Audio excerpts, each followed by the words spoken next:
What's happening, everybody? Jeff Lightsey Jr. here with the Black Boss Channel, the Victory Formation Show. Thank you guys for tuning in. Be sure to hit the thumbs up button, like, share, subscribe, and the notification bell because we upload just about every day. And we got a late start today because of some stuff this morning, but we're here to go and bringing you the Victory Formation Sports Show. Now, today I want to talk about Lamar Jackson, Patrick Mahomes, the two of the best young, bright quarterbacks in the NFL. And they just so happen to be black, and I love talking about black folks.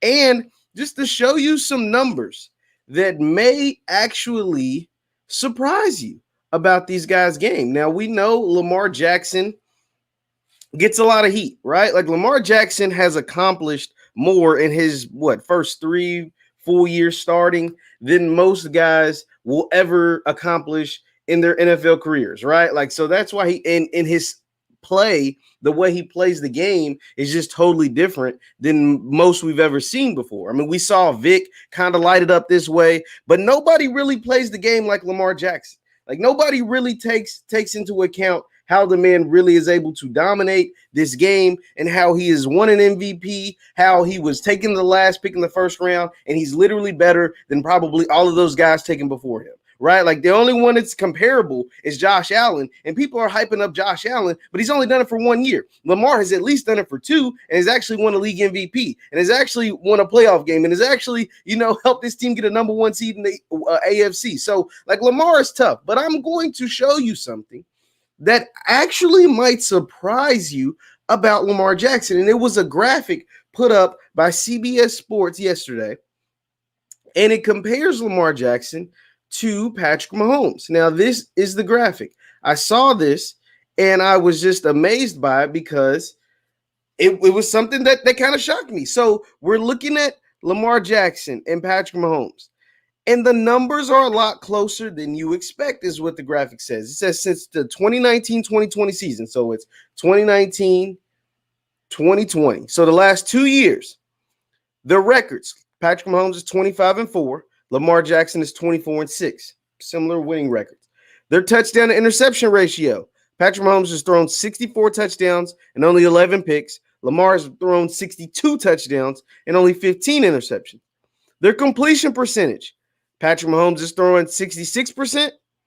Lamar Jackson is throwing for 65%. Their QB rating, 106.9, 106.6. And their total touchdowns. So what matters the most? Because the objective of football, guys, remember, is to score touchdowns. The objective, and let me make sure you can see this, the objective of the game is to score touchdowns. And Lamar Jackson's has more touchdowns. He's at 76. Patrick Mahomes is at 68. Whoa. Like, whoa. Like, I mean, even I was surprised by this. Even I didn't think it would be like this. I didn't think it was this close. I didn't think this was, does this not, yes or no? Do these stats surprise you? Yes or no in the chat. Do these stats surprise you how close Patrick Mahomes, who was regarded as the undisputed best quarterback in the entire NFL, the undisputed best quarterback, best young quarterback, and best quarterback overall in the entire NFL, and how closely his stats similar. Lamar Jackson, someone who a lot of people think is still trying to figure the quarterback position out. So someone who a lot of people don't believe is elite. Someone who a lot of people says has a lot to work on, which I can agree. Lamar does have some things to work on.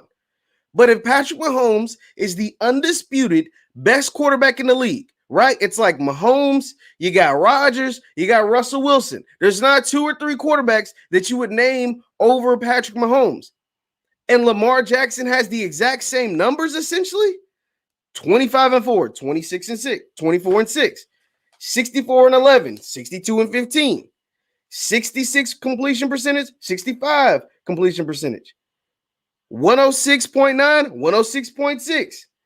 68 total touchdowns, 76 total touchdowns. I mean, these numbers are it's like having identical twins. But the way they do it, and this is not even taking into account the rushing numbers. Now, we know if we look at the rushing stats over the last 2 years, Lamar Jackson has had over 1,000 yards rushing in both of the last 2 seasons. So he would wipe the floor with Patrick Mahomes. I mean, I'm giving it to you. I'm not making this up. This is CBS Sports. I would think CBS Sports is pretty legit, but we can fact check them.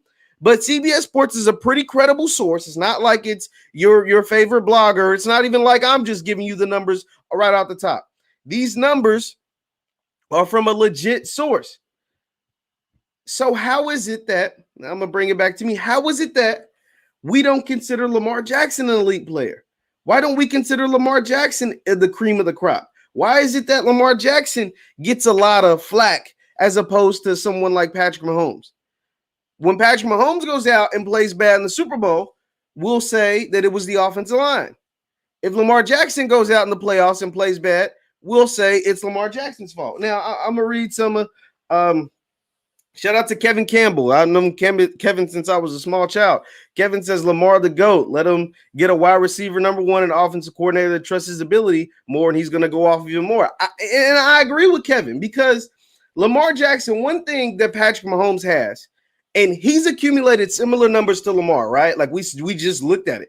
We literally just looked at it. And Patrick Mahomes has done those same similar numbers as Lamar with Travis Kelce, with Andy Reid, with Tyreek Hill, with an offensive line that's pretty elite. Besides the Super Bowl, they had 2 guys hurt, but they've had some nice weapons, some guys that are pretty good, like really, really good. Travis Kelce is the best tight end in the NFL. I don't think there's a debate about that. Tyreek Hill is a top 3 receiver in the NFL, no less than top 5. Like you can't name 5 receivers in the NFL better than Tyreek Hill. So you got 2 of the best offensive weapons, and then you took Clyde Edwards-Helaire, the number 1 running back in the first round of the NFL draft last season. So you have 2 of the best weapons in the NFL, easily, hands down. While Lamar Jackson is working with Mark Andrews, his best receiving threat is a tight end, Mark Andrews, who was taken in the 2nd round and is yet to show that he is elite. He's a really good player, but he's yet to show that he's not a Travis Kelce. He's not that good. He's not a Tyreek Hill. He's not that good. And then his best wide receiver guy on the outside is a 5'9" Hollywood Brown who can't seem to catch a cold. Like, and these guys have a case of the drops every playoffs.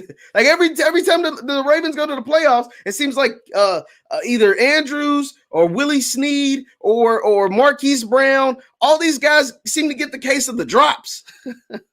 Like they seem to can't hold on to the football anymore. And that is mind-blowing to me. Like how we can consider Patrick Mahomes as good as he is, and he's got the same numbers as Lamar Jackson. Now, one thing that we didn't show was the actual passing yards. Patrick Mahomes has a lot more passing yards during that span than Lamar Jackson, right? And it goes into having those weapons, having a Tyreek Hill, having a Travis Kelce, having Andy Reid calling the plays, or Eric Bieniemy calling the plays. Whereas Lamar Jackson has a Jim Harbaugh who is a little more conservative. Has I think it's Marty Morningwig or whoever's offense coordinator is a little more run-centric. They run the ball a lot heavier. So we have to like really take all of that into account. Now, obviously, at this point, and here's the thing about sports, right? Be sure to hit the thumbs up button, guys. Thumbs up, thumbs up, thumbs up. Here's the thing about sports.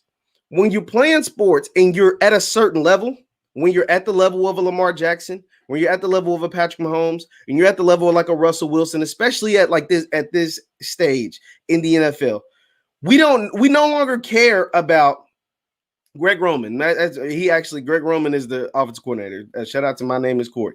Greg Roman is offensive coordinator. But when you get to a certain level of your profession, you're so good, right? Like these guys are the elite, right? They're the best in the game.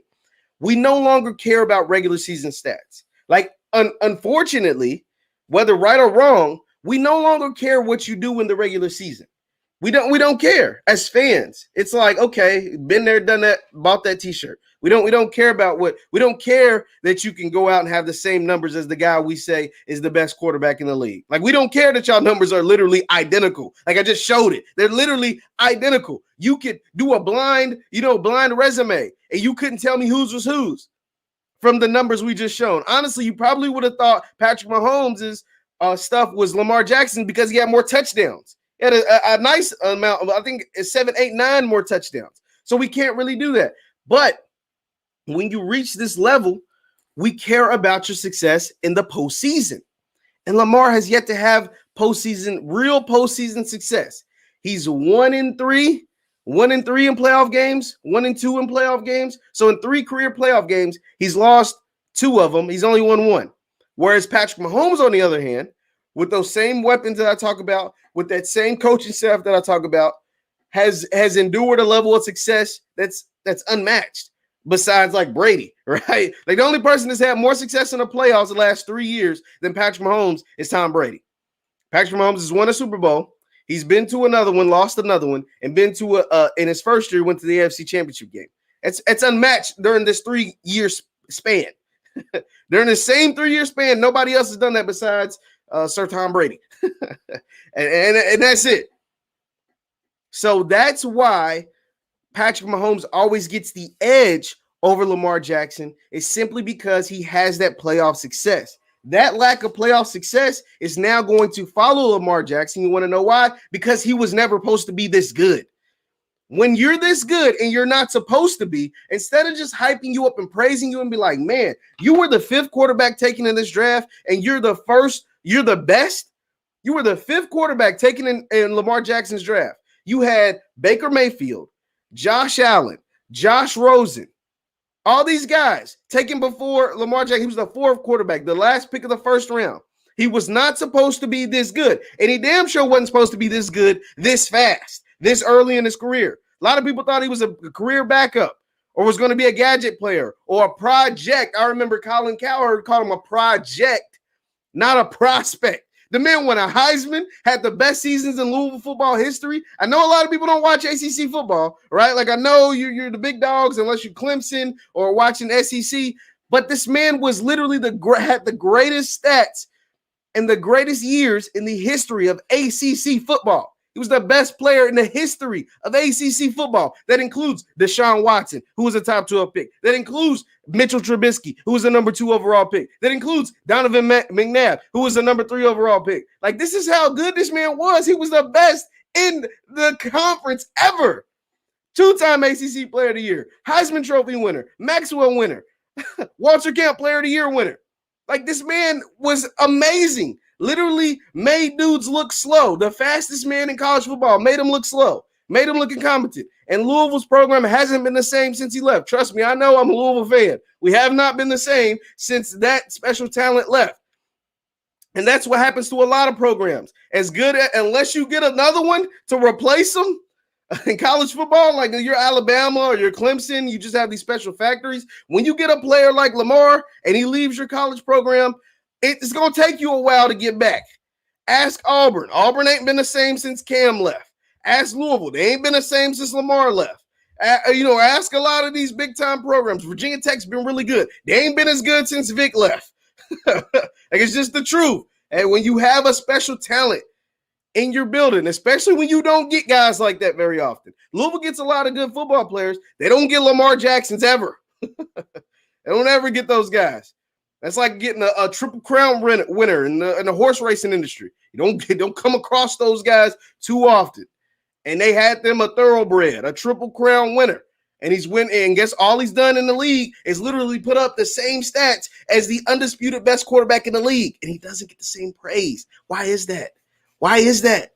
Why don't he get the same? Why doesn't he get the same praise? It's crazy. It's so crazy to think about. Be sure, like I said, hit the thumbs up button, like, share, subscribe. We're talking Lamar Jackson. We're talking Patrick Mahomes. We're talking why is it that Lamar doesn't get the same love as Patrick Mahomes. And I want to tell you it's because he hasn't had that same playoff success. Like I said, we could go cross sports anytime that we finally admit, okay, you are good. Like you're better than good. You're elite. You are the elite of the elite. Now I need you to win some games. Now I need you to win a championship. Now I need you to have postseason success. And Lamar has yet to find that postseason success. Okay. So, 1 in a million, Bree, 1 in a million. So moving on to Dak Prescott and Russell Wilson. So I really love how the NFL players or the quarterbacks, and not even just the quarterbacks, like these quarterbacks, like these top dogs, Russell Wilson, Deshaun Watson, Dak Prescott. Well, I don't know if Dak's in that category, but Russell Wilson and Deshaun Watson especially. These guys are now taking the power into their own hands. And they're taking a page out of the NFL's book of guys, because the guys have been doing this. Even in the NFL, they've been doing it.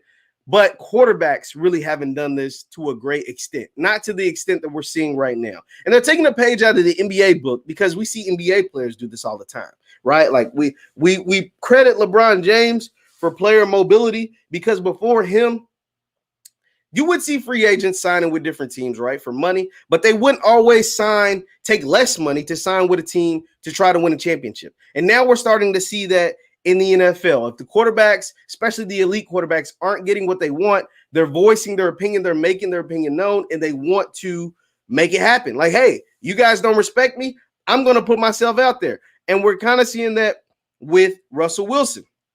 Now, Russell Wilson has not demanded a trade. It has been reported very widely that he has not demanded a trade from Seattle. But he has challenged Seattle to, one, get him better help on the offensive line. And for two, if they were to trade him, he gave them 4 teams that he'd go to. He said the Raiders, the Saints, the Bears, and the Cowboys. Now, that last team is very, very interesting. Here's why the Cowboys is so interesting. It's super interesting why Russell Wilson wanting to play for the Cowboys. It's really appealing, and honestly, I hope it happens. As much as I do not like Dallas, I do not care for the Cowboys at all, not one bit. I really do hope he ends up on the Cowboys, and here's why. There's a number of reasons why Russell Wilson would want to play for the Cowboys. One is because he feels disrespected. He feels disrespected by Seattle. Why is that? Seattle is still treating Russell Wilson as if he's that 3rd-round pick that was supposed to be the backup to Matt Flynn back in 2011. They're still treating him like he's that guy. He's no longer that guy, Seattle. This man is a Super Bowl champion, a 2-time Super Bowl, been to the Super Bowl twice in his career. And over the last 5 years has been the sole reason why your team is in any kind of playoff talks or any kind of Super Bowl talks. It's Russell Wilson. It's point blank, period. But they're still treating him as if he's that 3rd-round pick that was supposed to come in and be Matt Flynn's backup. But that 3rd-round pick came in and won the starting job as a rookie, 3rd-round pick, when they paid a man $10 million at the time, which was a lot of money for a guy who had never really been a full-time starter. Paid him $10 million to be the starter in Seattle, but Russell Wilson was so good they had to start him because he was the best player. And they're still treating him like that. All he said was, guys, I want some say in personnel. I want some say in who gets added to the roster. I am the franchise quarterback. I am the best player on the team. I am the reason why our team's any good. Like, I am the reason why we have any kind of success. It's not the defense anymore. The defense is horrible. You guys went out and got Jamal Adams. He's a good player, but the defense is horrible. It's not the offensive line. I've been sacked.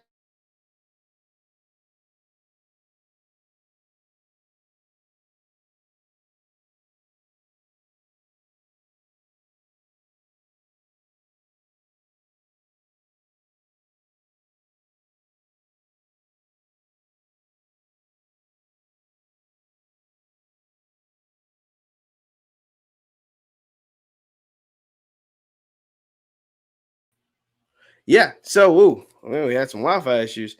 Yeah, he's like, I've been sacked the most times since 2011. So it's not the offensive line. So why wouldn't he want to go to Dallas? What does Dallas have? Dallas has literally everything that a quarterback's dream. They have a good running back. They don't have the same offensive line they had a few years ago, but they still have a really good offensive line. And they have 3 legit number 1 wide receivers. And Dallas has a top 10 pick that they can trade and a quarterback that they can trade. They can send Seattle Dak Prescott.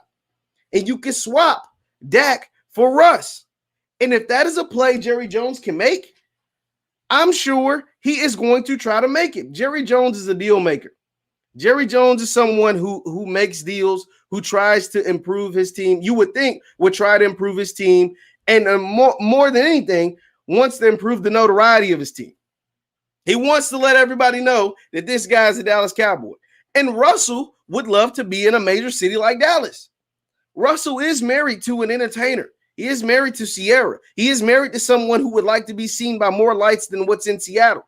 And to be in the star, to be on the most valuable franchise in all of sports, not just in North American sports, not just in football, the most valuable franchise in all of sports, and to be the quarterback of the Dallas Cowboys, why not? And the thing is, Dallas has enough firepower to make it happen. Like I said, they have a top 10 pick in this year's draft. They have a quarterback in Dak Prescott that is pretty good that they can send to Seattle. And they have players. Pick a player. They have players on the roster. You want CeeDee Lamb? Cool, take him. You want, Michael Gallup? Cool, we can package him too. Whoever. They have players to send to the Cowboys to make this happen. And that's what makes this interesting.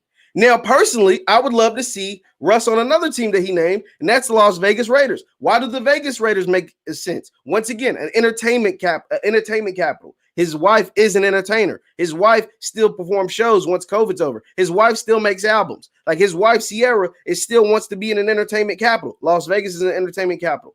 The Raiders have an amazing offensive line. Say what you want about the Raiders. John Gruden can call plays, and the Raiders' offensive line is elite. It's one of the top offensive lines in the league. Russell Wilson has already expressed that he no longer wants to get hit. Russell Wilson has already expressed that he wants to not be leading the league in sacks again. Russell Wilson has already expressed he wants to play with a team that's going to protect him. That's what the Raiders have. They have all that to offer. Now, the thing is, they don't have the draft capital. They don't have the leverage. They don't have these kind of things to give Seattle as Dallas. Dallas has the most firepower. Dallas has the most to offer. And that's why it makes a lot of sense for him to go to Dallas. Now, what I'm saying, who this hurts the most, it hurts Dak Prescott the most. Because you guys got to think, Dak Prescott is not under contract. Dak Prescott is still trying to get a deal. Dak Prescott thought he was going to be able to play hardball with the Cowboys and really leverage himself being a free agent to not get tagged and to get a long-term deal. Well, if this Russell Wilson play is now an option, Dallas can tag Dak, package him with that number 9 pick, and maybe potentially another player or another future first-round pick, and ship him to Seattle and bring back a better quarterback for a cheaper deal. Think about it. Russell Wilson's already under contract, and his current contract is a lot cheaper than what Dak's would be, because Dak's not signing for under $38 million a year. Dak's not signing for he probably wants it closer to the 40 range. And you get a better player because nobody is going to argue that Dak Prescott is better than Russell Wilson. So you're going to get a better player and Russell Wilson. And you're going to get a better player, better quarterback, and on a cheaper deal. So if you don't think Jerry is exploring trading Russell Wilson, these reports aren't just coming out of nowhere. Where there's smoke, there is fire. And so if you think that Jerry Jones isn't considering pulling the trigger, trying to bring Russell Wilson to Dallas and getting a legit legit elite quarterback, not a legit quarterback as Dak is a legit quarterback, but an elite quarterback. And that's going to easily win you the division. Easily. The Dallas Cowboys, not only are they going to be the favorites, they're going to easily win the division, the NFC East, against Jalen Hurts and Daniel Jones and Taylor Heineke in Washington. Like, he's easily the best quarterback. He's easily going to win the division. But Dallas would legit become a Super Bowl contender if they went out and got Russell Wilson. A Super Bowl contender. The same is not the said if they bring back Dak. It's not the same. Easily a Super Bowl contender if you go out and get Russell Wilson. With that protection from that offensive line, I believe you can get Zeke back rolling. He'll be back in shape. Easily a Super Bowl contender. Easily. I have no doubt in my mind. So that's why that is something to watch out for. Russell Wilson to Dallas. And it's funny because Michael Irvin, the Hall of Famer, the 3-time Super Bowl champion, the Dallas Cowboy legend, came out and said Russell wants Dak's spotlight. Because here's the thing about NFL players or just big time football players anyway. You want to hate me if they hear. Yeah, you're right, Tyler. I probably will hate you and CJ and my Uncle Dwayne and Ollie and my mom and all these people that love Dallas, that love the Cowboys. That you guys would get pretty annoying if you ended up getting Russell Wilson. And here's the thing. So Mike Irvin made a interesting statement. He said that Russell Wilson wants Dak's spot, right? He said Russell Wilson wants Dak's spot. And for the longest, Russell Wilson has been in the NFL 9 years. He's going into his 10th year. He's always been really humble, right? Like super, super humble, super, super like by the book, whatever the organization wants him to do, do it, everything, not stay out of trouble, all of these things, super, super humble. QB talk. They call it QB speech when he speaks because he never says anything out of line. And for the first time in his 9-year career, 10-year career, he finally said something that was interesting, that was like newsworthy, that has got people like me and other folks in the media talking. And that is when he listed through his agent. Wasn't like a source. His exact agent came out and said, Russell's not demanding a trade, but if Seattle wants to trade him, here's the 4 teams that he'd play for. And he has a no trade clause. So if you decide to try to trade him somewhere besides these 4 teams, he's just going to deny it. So it's not going to happen. And so when Michael Irvin said Russell Wilson wants Dak's spot, to me, and with Russell also putting out that statement of 4 teams he played for, he's like, man, I'm tired of being humble. There's no more being humble. There's no more being humble for Russell Wilson. He's like, dog, I have been humble my entire career. I've done nothing but be diligent to this league, to this organization, and all I get is a slap in the face. They don't want to consult me on what they're doing, on the moves they're making. So guess what? I'm going to play my trump card. I'm going to put out these 4 teams and let it be known, if these 4 teams want to try to come get me, guess what? You can have me. I'll go there. I'll go play with you. And here's why. Because Russell Wilson has gotten to the stage of his career where he's like, dog, y'all need me more than I need you. You drop Russell Wilson. There's 32 teams in the NFL. You can drop Russell Wilson on damn near any of the 32 teams in the league, and they instantly get better. Instantly. If Seattle loses Russell Wilson, whether they trade him and they don't get a guy like Dak in return, or they try to draft somebody to replace him, they're begging to God that they can find another Russell Wilson. And then 9 times out of 10, they're not going to. They're not going to find another Russell Wilson. And so Russell knows this. You know what I'm saying? He knows he's been in the league too long now. He's been too great. He's been at the pinnacle of this league for too long. And so he's no longer being humble. He's like, dog, forget being humble. Now I'm going to take my career into my hands. I'm going to make things happen and say things that I wouldn't have said 5 years ago, that I wouldn't have said 6 years ago, that I wouldn't have said 3 years ago. And I'm not being humble no more. And I think a lot of the quarterbacks in the league, especially the black ones, especially the black quarterbacks, they seem to be taking this approach. No more being humble, man. No more just sitting back and letting folks tell me what I can and can't do, tell me what I can and can't say. If y'all going to disrespect me, then I'm going to do what I want to do and say what I want to say and move how I want to move. If you don't act accordingly, I won't act accordingly. I'm tired of being humble. Like, I'm tired of just doing whatever, being a yes man, being a company man. All I ask, I'm doing that. Cool. I'm cool with doing that. But all I ask in return is to give me a little say on personnel decisions, to give me a little heads up when you're about to make something happen, when you cut somebody, when you trade somebody. You don't have to run everything through me. I'm not the organization. I'm not the GM. I'm not the head coach. But I'd like a little say, at least on the offensive side of the ball. And folks are disrespecting them and not giving them that. So guess what? Now I'm going to put it out there. There's 4 teams that I go to. There's 4 teams that I'd pick up over this team. Like, come on, man. Come on. Like it seems to be like, you know who else got tired of being humble? Tom Brady. He had won 6 Super Bowls at his place, and they still treated him like a regular employee. So guess what he said? Man, I'm tired of being humble. I'm going to go down to Tampa Bay, and guess what? New England stinks, and Tom Brady won a Super Bowl.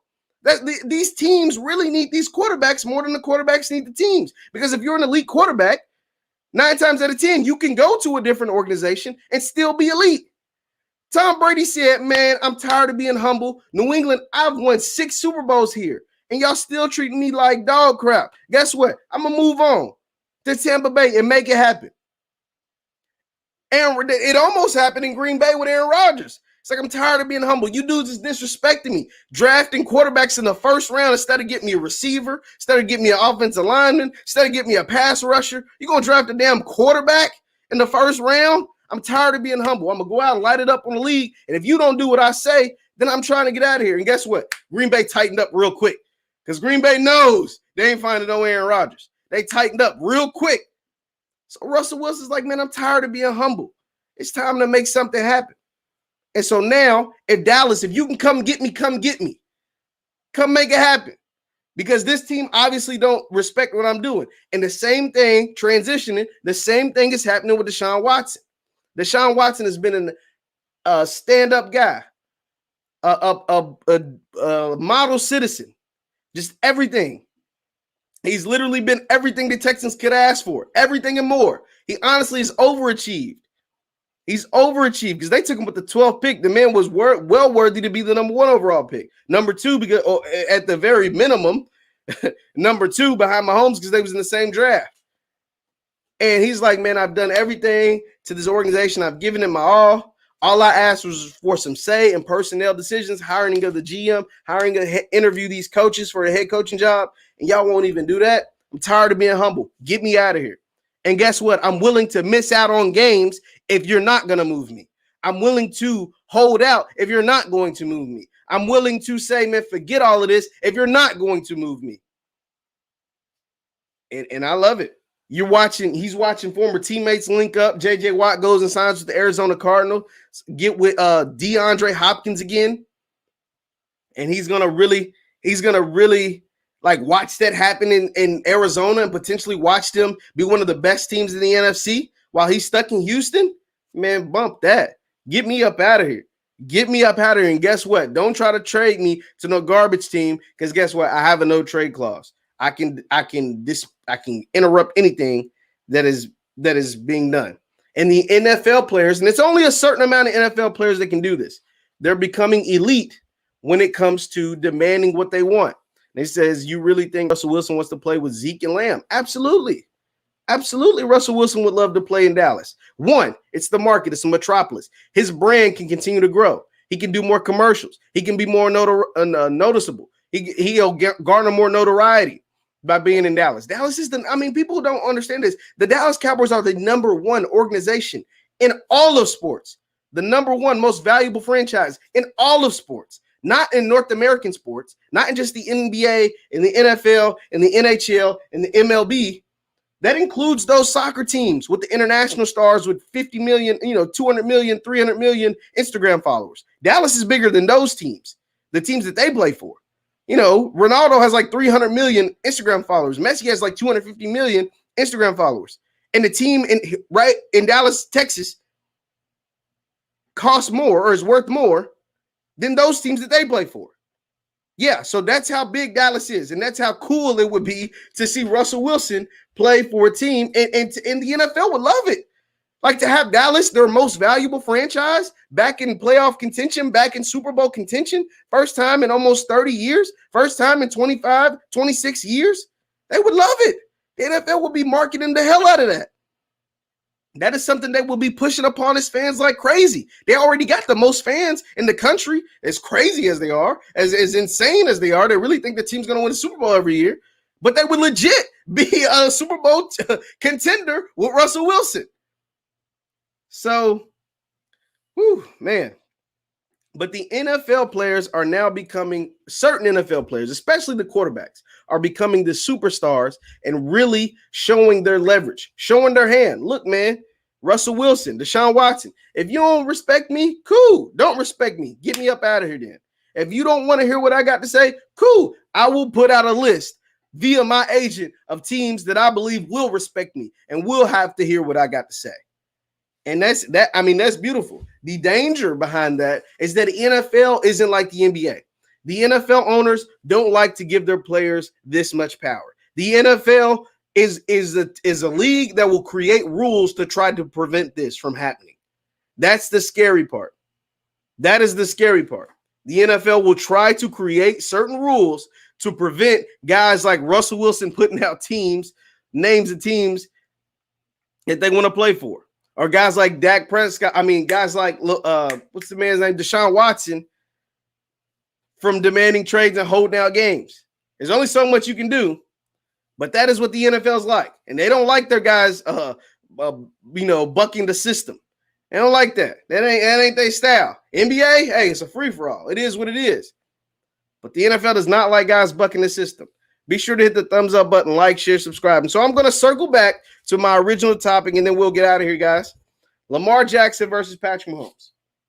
Now, Lamar Jackson, literally, and I'm going to show it one more time because it was pretty mind-blowing how close these guys' numbers were. It was Lamar Jackson versus Patrick Mahomes. Let me go. This is my Facebook chat, but it was a thing that I reposted yesterday. And like I said, it's something that most people probably didn't know. How good Lamar Jackson has been since he entered the NFL. Look at his numbers compared to Patrick Mahomes. Lamar Jackson. Patrick Mahomes is 25-4. Lamar Jackson is 24-6. Patrick Mahomes' touchdown interception ratio is 64-11. Lamar Jackson's is 62-15. Completion percentage. Patrick Mahomes is a 66.1. Lamar Jackson 65.3. QB rating is 106.9 for Patrick Mahomes, 106.6 for Lamar Jackson. 68 total touchdowns for Pat Mahomes, 76 total touchdowns for Lamar Jackson. And at the end of the day, because those stats are, mind-blowing how good they are, how close they are. At the end of the day, it comes down to playoff success. Once Lamar Jackson gets some more playoff success, for one, he is going to show that a certain style of player can win in this league, can be at the pinnacle of this league.